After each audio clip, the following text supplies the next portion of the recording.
I'm not trying to bully you to get my way. Great, then just give me a little room. But it won't take long for our child to notice the disparity in lifestyles.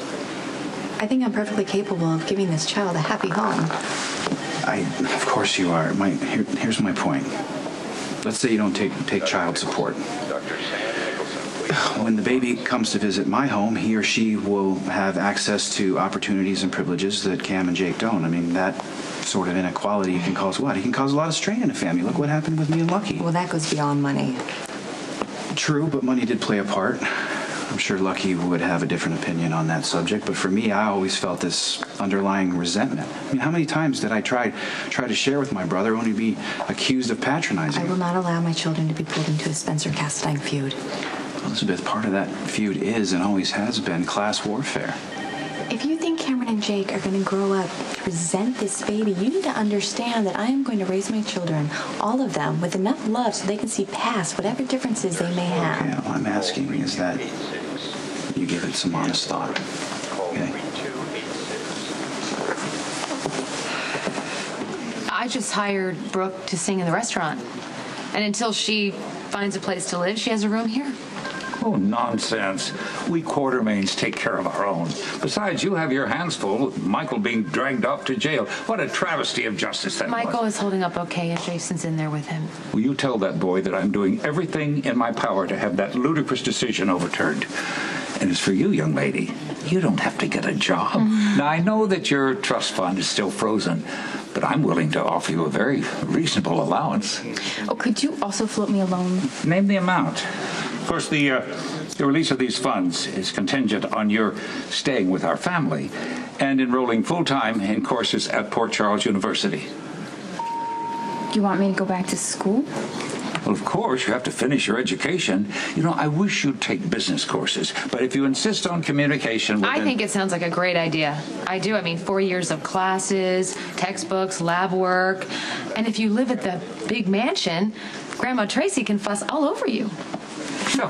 So we have an agreement, huh? You know, I'm an artist, and this might be kind of difficult for you to understand, but art is about sacrifice. So I think I'm just gonna have to slum it here at the Metro Court and sing for my food. But you will stop by the house, huh? Of course I will. You know, my offer is still on the table. It's a tough world out there, kiddo. But when you're a Quartermain, you always have family. Good decision. Hey, you know what? My great-grandfather, he means well. I just don't want him trying to run my life. I would rather get paid to sleep with Dante. Yeah, I know you knew Brooke when she was here in Port Charles last time, so I can't speak to that, but I'm telling you, I grew up with her. She's a good person. Just because the two of you ran through open fire hydrants together on hot summer days or ate from the same hot dog cart does not mean you know Brooklyn. That actually sounds kind of fun. Really? You'd take me? Yeah, it's a date. Brooke is trouble, and coming from me, that should say something. Our families are close. We both had absent fathers. Our mothers were a little wild. You can trust her. I'm with Dante on this. I'm so surprised. Look, come on, people change. Look at you. You used to be a self-centered bitch, and now you're just self-centered. Thank you. Hey, come on. Brooklyn was not here with all the Sonny, Michael, Claudia stuff, so you can't blame Dante for wanting someone else in town who's not going to cross to the other side of the street when they see him coming. Yeah, I mean, think about it. That's a pretty small group right now. I saw you in the back of the courtroom that day. I regret that what I said upset you. Did you lie? My dad says he never hit Claudia or any woman. I never had any proof that your father ever actually hit my sister. I never saw it happen. Claudia never told me about it.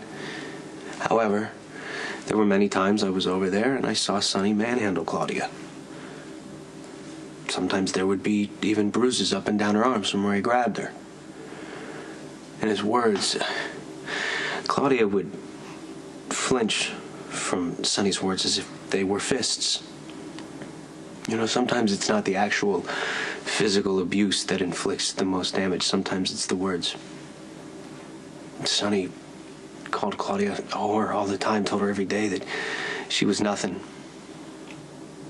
It's abuse to promise love, win someone's trust, and then turn around and to use that vulnerability as I don't know, a weapon against them.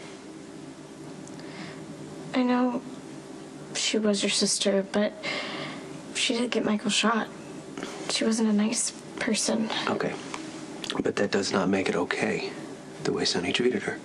I mean, that right there is abuse, to make the victim and everybody else feel like it's their fault.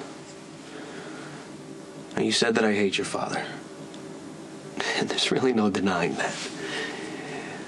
But what I really cannot stand about Sonny is the way that he plays himself off like some nice guy, when he's caused a lot of damage to a lot of lives. And I don't just mean my sister. Look at what you're going through right now. Look at Michael. Let's go again.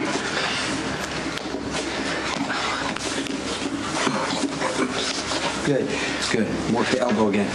Straight down, okay? Go. Boom, good. One more time. Good. It's perfect. Nice moves. See, you got it.